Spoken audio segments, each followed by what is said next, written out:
Okay, I was in the Boy Scouts as a kid, right? And we went to a campground, and then they had like porta potties, and then in one of the porta potties, somebody just left like a risque magazine. You know what I'm talking about? Like a Playboy, right? They just left it in there on accident, right? And that entire weekend, that one porta potty, and it was a row of like 5 porta potties.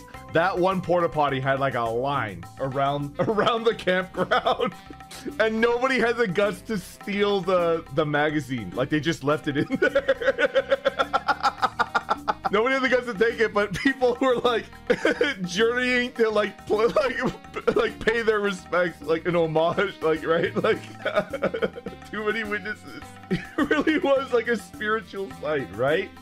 Pilgrimage to this porta potty in particular. Jimmy was there. Jimmy and I were in the Scouts together, so I should ask Jimmy if he remembers that. So did you read it? I mean, for the articles, yeah, but just for the articles. Can they put a new magazine? I finished reading all the articles.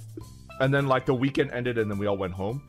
No, like nobody had in the end, like nobody had the guts to steal it. And then we all took great pains not to tell the, I feel like if you were like an adult, like a scoutmaster, and you saw the line, you would be like, there's something wrong. Like what's going on there, right? I do remember getting presents as a child, right? And I didn't know where they came from.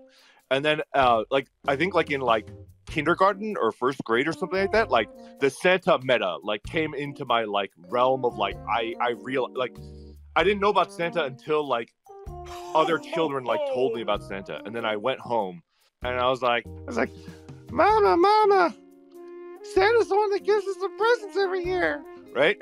Did you know that, right? And then I remember my mom like looked at me like right in the eyes and she was like, no, Santa's not the one that's giving you the gifts. I'm the one that's giving you the gifts. Me. I'm not gonna let somebody like take credit.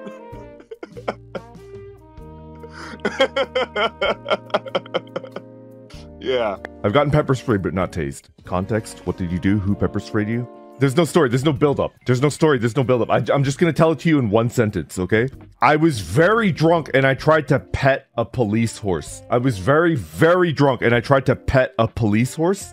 And then I got pepper sprayed. Rightfully so.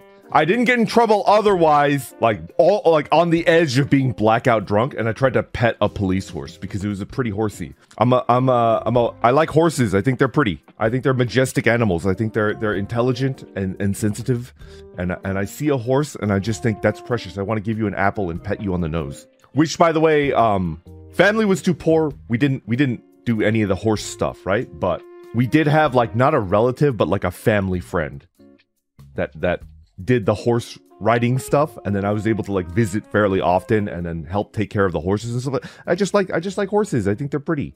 I just think they're neat. So it's not just me with zero experience on how to deal with a horse, like trying to pet a horse. It's just like I have a history in my childhood of like helping a family friend take care of horses. So like I know how to yeah. Are you forklift certified? No, but it doesn't stop me from using a forklift because I'm a rebel.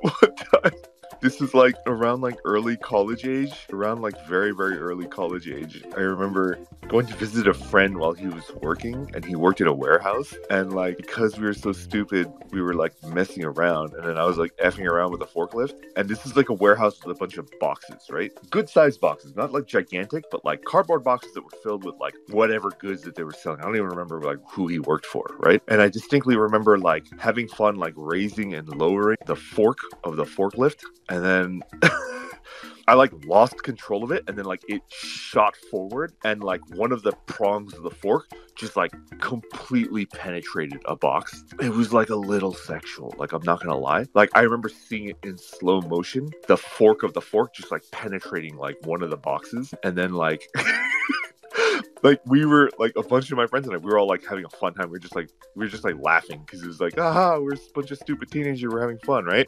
And then it was like dead silent, and then everybody looked at me and was like, oh no. And the worst part was that like when the fork like went through the box, if it didn't make a noise, if it made a sound, right? And it's like, oh, it's probably just like soft lines. It's probably just like cushions or like a blanket or like plushies or something, right? No, it made a crunchy sound. It made like a really crunchy sound when it went through. It like something shattered, like something plastic and metal like shattered when it went in there, and then like we're just all like looking at each other, right? And then everybody scattered. Like there was no loyalty among friends. Like every other friend that was not the guy that worked there and me just scattered. They just like ran. They're like, okay, well, goodbye, bye, Vest. And then they went home, and it was just like the two of us, and it was just like, oh no, what do we do?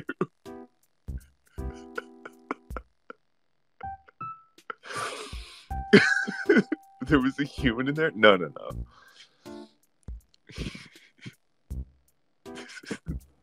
Something expensive like broke. It was someone's plastic. It wasn't a TV. It was like a squarish box. So I don't know what was in there, but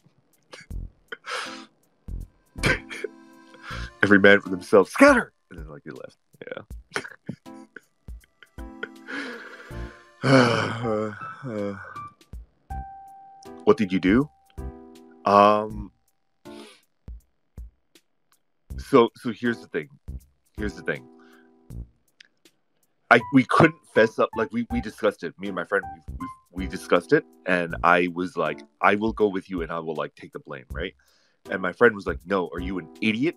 If I let people know that I let you onto the forklift, like I will get super fired. But if I tell them that I messed up and I shattered it, then I'll just get in trouble, probably. And I was like, oh, okay. So basically, I just went home, and then he took the fall for me being an idiot. And then afterwards, I don't think he got fired. I think I remember, like, I asked him, like, did you get fired? And he said no. And then I think I bought him, like, a video game or something. I bought him, like, what did I buy him? To apologize, like, I bought him, like, a video game. Super fired. Did I say that? Did I say the stupidest things? I don't know. Forklift crimes. It was like...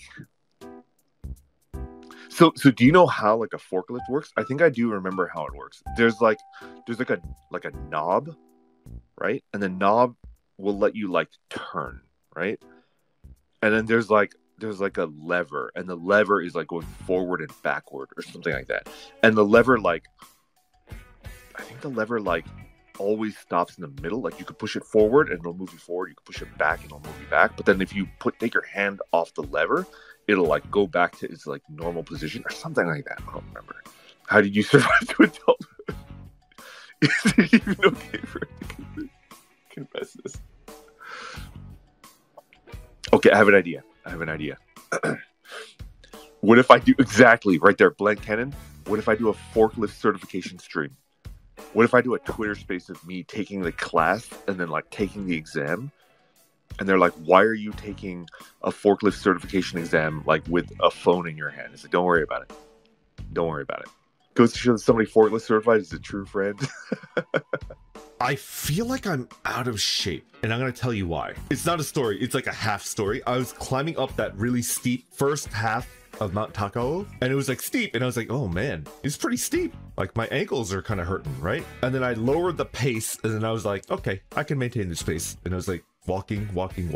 And then like a tiny grandma just zoomed past me. A tiny little grandma just like triple my pace, just like zoomed past me as I lowered my pace. She had like a giant like clear plastic visor. She had the curly hair, right? And she was drinking a beer. She had a beer in her hand and she was like sipping it as she was going up. Was she single? Get in line.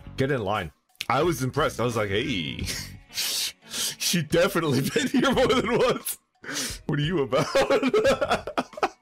But she was gone, just like completely gone. It was like that scene in every Initial D race where like they clear a corner and then the person that's being dropped clears the corner and then they're already gone. It was like a zigzagging path up. And so like I was like low pace, like I have my pace, and I was like walking up the steep section. This granny just like laps me. She just like completely goes past me, and then she rounds a corner and goes up. And then when I reached the corner, she had already reached the other corner and she was gone. I was just like, damn. So anyway, I am not in shape if I can get lapped that badly by a grandma drinking a beer alone. Wasn't even in a group. She's just like walking up it alone. It just means you need a beer. I will never play Monopoly ever again. Ever. Jimmy has banned me from playing Monopoly with his children because I don't hold back and I destroy them and I like do the most outrageous trades by like socially engineering them. I'm like a god of Monopoly to them and I just destroy them every time. You monster. I just need to teach them. I just need to teach them. I'm banned. Dude, that's evil. How old are they? Well, they're older now, but like when I got banned, they were young. They were like under 10. Welcome to reality. Exactly. So it was karma after all. Maybe. Maybe. I was camping in the Grand Canyon, and the Grand Canyon has like real ravens, like full on ravens, and they're like gigantic, right? I was cooking and then I finished cooking and then I stupidly like went to the bathroom to like wash my hands. And then I came back and a raven was sitting, the raven didn't like even just steal my food. The raven was like sitting on my like picnic table and the little bastard was just like eating my food. And then I looked at it and then it looked at me and then it continued to eat the food. And I was like, you know what? All right, I'll just go get like a sandwich from the store. It was big. Ravens are like huge. And it's just like, I don't want to fuck with that because it might peck out my eyes, right? But it straight up like stopped eating and it looked up at me and then it went back to eating. It assessed that you were not a threat. I was just like, okay. Good morning. You glued a Nerf gun to your spear to make a spear gun? No. Varson, you're misunderstanding. That's a misunderstanding. My brother and I my brother and I stuck needles, like sewing needles into our Nerf darts to try to spice it up. And we got in trouble before we could test it out. Your information is approximate, but like not, yeah. That doesn't make it better. I have a stupid story and there's no payoff. Me and Jimmy had a bunch of leftover fireworks from like a certain yearly celebration where everybody buys fireworks, and we shoved it into a chicken, thinking that like we would blow up the chicken and it would be funny. We didn't know that like the concussive force required to rip apart a chicken is much higher than like a firework, and it just looked like the chicken jumped and farted, and we were like, oh fuck, just wasted a chicken and like $20 worth of fireworks. No, not a live chicken. You dude, a dead dressed chicken that had already been like gutted. We used to take the chicken that would be like cooked for dinner and then just like shove our fist up the rear, right? And be like, I'm a chicken, right? We used to do that because we were idiots. Could you imagine like the horror of like raising two children like me and Jimmy? We shoved like leftover fireworks into like a dressed chicken that was gonna be for dinner that night, and then we thought it would be funny because it would like blow up, but it's not. Did Mama Noir get mad? She was furious. Jimmy and I very much like took our safety seriously. We were just like really stupid. The Nerf gun with needles, can I level with you like why we did the needle idea? We are not idiots. Well, we are idiots, but we did that for a very specific reason. I feel like people think that we're like idiots, but we're not. We're just ahead of the curve, right? We played Nerf, but the thing is like we were both little shitheads and we would never admit when we got shot, right? You guys ever do that? Me and Jimmy would just be like, no, you didn't get me. It's like, bitch, I clearly got you, right? You got. But it's like, no. So the first step was to run around with like a little whiteboard, right? A little whiteboard on like a string and hang it around our neck. And you know the little Nerf darts with the little suction cups, and it's like it hits the suction cup. It's like it's on the board. You got hit, but it didn't work, right? Because it would just be like, oh, I hit you in the forehead, but it doesn't count if it's not on the board. And then we said, okay, what do we do? So the genius 180 IQ like move that we decided to do was we just get a little needle on there, and the needle is only poking out like a quarter of an inch, right? It didn't have like a full inch. We were not stupid, right? We weren't stupid. We didn't have like a full inch of needle sticking out. We had like a quarter inch of needle sticking out. And then if it hit you, it would make a little, like a little pinprick, right? And then it would be like, it's on your skin, idiot. Just a little love tap. Pretty smart, right? Pretty genius, right? I think for like a 7-year-old and a 5-year-old, that's like a pretty based like way to deal with it, right? Anyways, so my sister found out and she beat the shit out of both of us. When I was 6, my older sister thought it would be a fun idea to stick me in a box and ship me to Paris. If a mailman couldn't pick me up, Her plan didn't work, not this time. You know what the failure? All right, that was like a solid plan on your sister's part, right? Can I tell you like where she failed? First, she would have had to have gotten rid of your like current mailman that like obviously didn't lift. Replace that mailman with somebody that's like jacked and has like no realistic idea of like how much weight a normal human should be able to pick up or not. Just like an absolutely jacked mailman. Would you do that to Jimmy? No, I would never do that to Jimmy. I would never do that to Jimmy. Would Jimmy do it to you? One time Jimmy was waiting up in a tree, and then I passed underneath the tree, and then he dropped a brick on my head, and it knocked me out. Yeah. Don't worry, I didn't die. That explains a lot. Kind of dangerous there, Jimmy, right? Yeah, like what if I died? Hello. Because it's fun. Why is your family like this? I wish I could tell you. I don't know.